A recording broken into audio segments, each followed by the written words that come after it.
So, a lot of people have been talking about the drama or the woes of Marvel Studios and the MCU right now. There was a huge Variety article that was put out that a lot of people were calling a hit piece on Marvel, with the title literally being Crisis at Marvel, Jonathan Majors' backup plans, the Marvel's reshoots, reviving original Avengers, and more issues revealed. However, this article seems to be highly exaggerated, which is why a lot of people who really know what are going on, the industry insiders, are really saying that it was sort of a hit piece and a huge hyperbole, just blown way out of proportion. But today, Forbes.com, a huge, highly respected website, came out with an article that is insanely good that is titled Marvel Studios' Woes Are Overstated, which I agree. I don't think Marvel Studios is in that bad of shape as some people would make them out to be. Yes, we acknowledge that there are some flaws and some issues going on right now, but we've always also talked about how bright the future looks for them with Deadpool 3, Doctor Strange 3, Kang Dynasty, Avengers Secret Wars, the X-Men coming. There are so many great things to look forward to, and this article is a great article talking about the truth that is going on right now over at Marvel Studios. So let's dive into this. And the first thing they talk about is Jonathan Majors as Kang. And real quick, don't forget about our giveaway. All you got to do to enter is subscribe and leave a comment on our videos for a chance to win a PS5, an Xbox Series X, some Marvel Legends items, or some DC items. The winner gets to pick one item, and we pick a winner at the end of each month. So as I mentioned, the article is titled Marvel Studios' Woes Are Overstated, and the beginning starts off by stating the Variety story and a lot of entertainment media is really over-exaggerating the woes and the drama over at Marvel Studios right now. And they state the reality is Marvel's woes are overstated in a media environment increasingly prone to hyperbole. That's not to say Marvel, along with all studios and streamers, doesn't face some hurdles going forward, but the nature of those obstacles for Marvel are frankly pretty obvious. It's mostly things Marvel has overcome before, and regardless of those issues and the need to address them, Marvel is still actually doing pretty good right now, even amid the problems they've had. And I'd have to agree, we've talked about this many times on the show and on our podcast. You can find that on Spotify and Apple Podcasts. Just search the Cosmic Wonder Podcast. But we've talked about how Marvel Phase 1, Phase 2, Phase 3, they've not all been perfect. And sometimes we forget that because overall, the Infinity Saga was truly amazing and it ended on the biggest high note that it possibly could. So going from the biggest high note that could really be attained by Marvel Studios into Phase 4, which is basically a restructuring and starting over with new characters and new content coming out on Disney Plus, it's understandable how people don't think it's as good. And again, sure, they have problems, but these problems are easily overcome and Marvel has done it before. The article starts off by stating, so let's unpack what's really going wrong and what it means for Marvel Studios. They start off by talking about the situation with Jonathan Majors, talking about how he is supposed to be the star of several films and streaming shows, and he's the MCU's time-traveling main villain of the multiverse saga, and how he's facing multiple accusations of abuse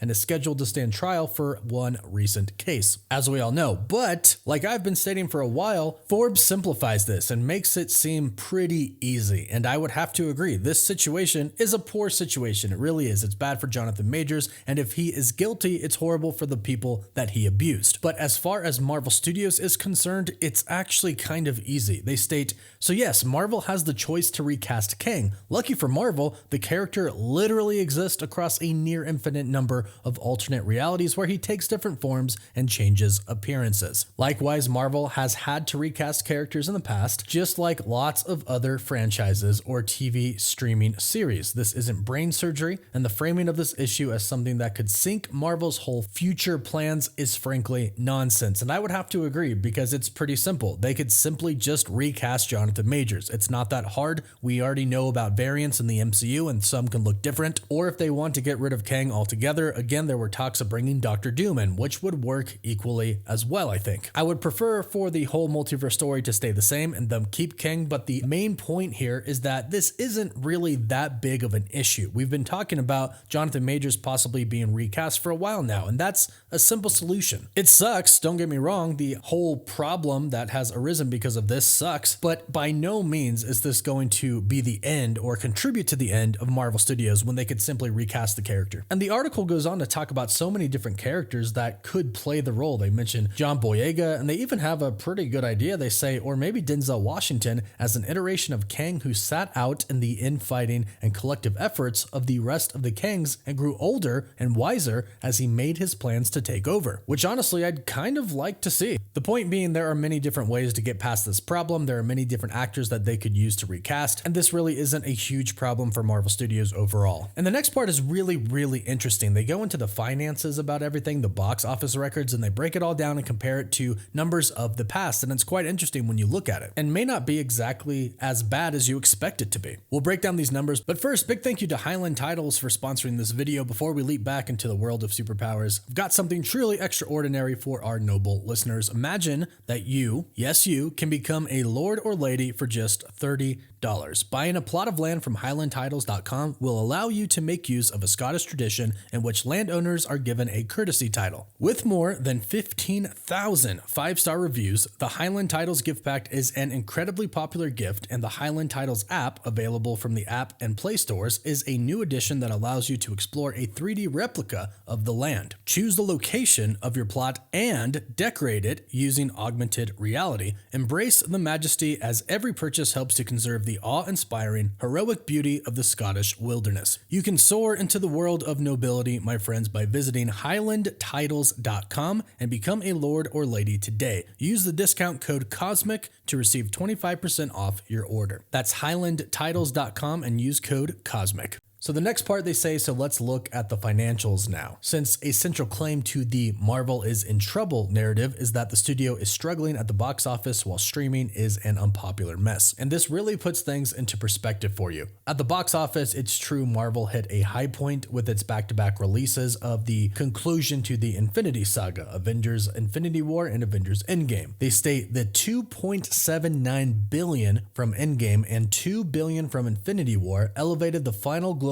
gross for all 22 films in that saga to more than $20 billion, for a per film average of around $935 million. In 2018 and 19, the MCU put up the following numbers. Black Panther hit $1.34 billion, then Infinity War topped $2 billion, then Captain Marvel scored $1.1 billion, and then Endgame took $2.79 billion. Ant-Man and the Wasp at $622 million is the only MCU film in those 24 months that failed to top $1 billion. Since the Infinity Saga ended, Marvel's releases have taken north of $8.1 billion across 10 movies so far, with a multiverse saga per film average of about $815 million. The difference between $815 million and $935 million is not insignificant, but nor is it disastrous, and it's certainly not hard to understand why it's happening. So the difference in average per film between the Infinity Saga and the Multiverse Saga is only $120 million. Again, like they stated, not insignificant, but not nearly as much as a lot of people really think it is. A lot of people think that the Multiverse Saga has just been a complete disaster at the box office so far, but it hasn't. And they even put it in more perspective, stating that the 2018 and 2019 slates for the Infinity Saga benefited from a decade of buildup,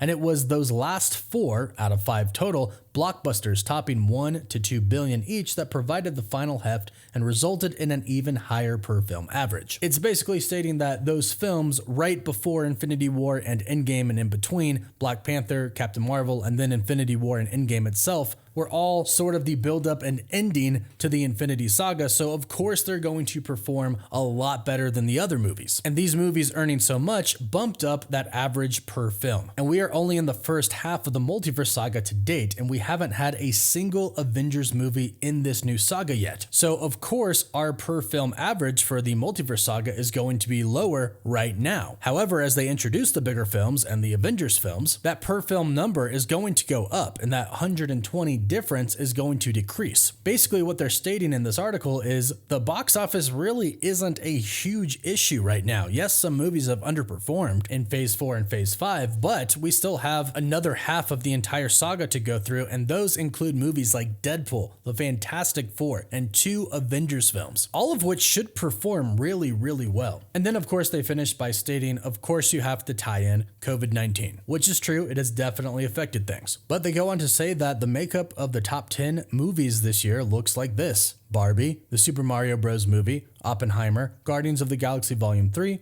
Fast X, Spider-Man Across the Spider-Verse, The Little Mermaid, Mission Impossible Dead Reckoning Part 1, Elemental, Ant-Man and the Wasp: Quantumania. So we have 3 Marvel movies there in the top 10 movies of the year. So perhaps Marvel fatigue or superhero fatigue is not really as big as some people would make us think. Then they go on to talk about the Disney Plus shows, and they put this in a good perspective that I also appreciated. They talk about how Marvel in general, during the MCU, not in the MCU, has always had TV shows going on. Agents of S.H.I.E.L.D., Agent Carter, Inhumans, Daredevil, Jessica Jones, Luke Cage, Iron Fist, Defenders, Punisher, Runaways, Cloak and Dagger. They've had a lot of shows out there. Basically, they state Marvel's had a lot of superhero shows for a long time during the reign of the MCU, and shows have tended to be mostly good or get mostly good reviews or great reviews, while often suffering complaints of inconsistency in tie-ins versus standalone abilities or iffy visual effects, or questions about who is in charge and why certain decisions were made with the series. And basically they are stating, does this sound familiar? And yes, it does, because it's kind of a broken record of reality at this point. Because for the Disney Plus shows that Marvel Studios has been put out, they've gotten mostly good reviews and some great reviews. Yes, there have been some really bad things out there, like that Secret Invasion finale. A lot of people complained about She-Hulk, but there's been a lot of good out there, like WandaVision, Loki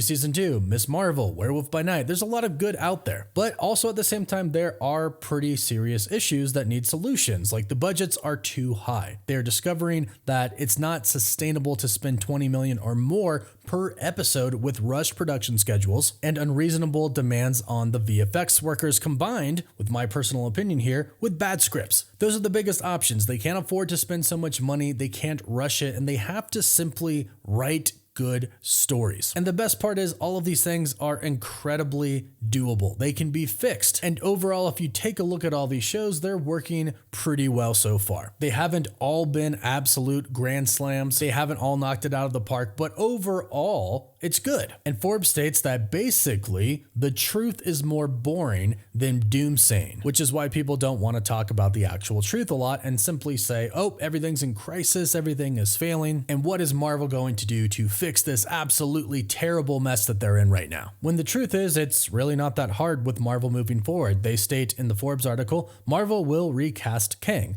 They'll reduce the number of shows and films in production at a given time. They'll get budgets under control and allow more time for VFX work. And they'll refocus on the approaches and measures that worked so well in the past to determine which projects to greenlight and how to return to the sense of a big shared world the Avengers have to team up to save. I mean, that is literally it right there. That is what Marvel needs to do. And it's not complicated. It's not a big mess. It's actually quite simple and very, very doable. In fact, one would say that's actually pretty easy for Marvel to do. All they have to do is kind of scale back a little bit, which is not hard. And they even end on a really bright note. They state, luckily with the X-Men and Fantastic Four reboots around the corner, Marvel has a couple of big teams with lots of potential for precisely the sort of storytelling Marvel does best at the blockbuster level. They could even simply move toward a post-Secret War setup that lets Fantastic Four, X-Men, and a handful of other existing popular franchises carry the Marvel brand forward for a while. And check this out, they even say, we will also probably see the temporary return of Robert Downey Jr., Chris Evans, and Scarlett Johansson reprise their popular MCU roles for Avengers: The Kang Dynasty and or Avengers: Secret Wars. So even Forbes is talking about the return of these awesome characters and actors. And they even say that the slate coming up, like I mentioned in the beginning,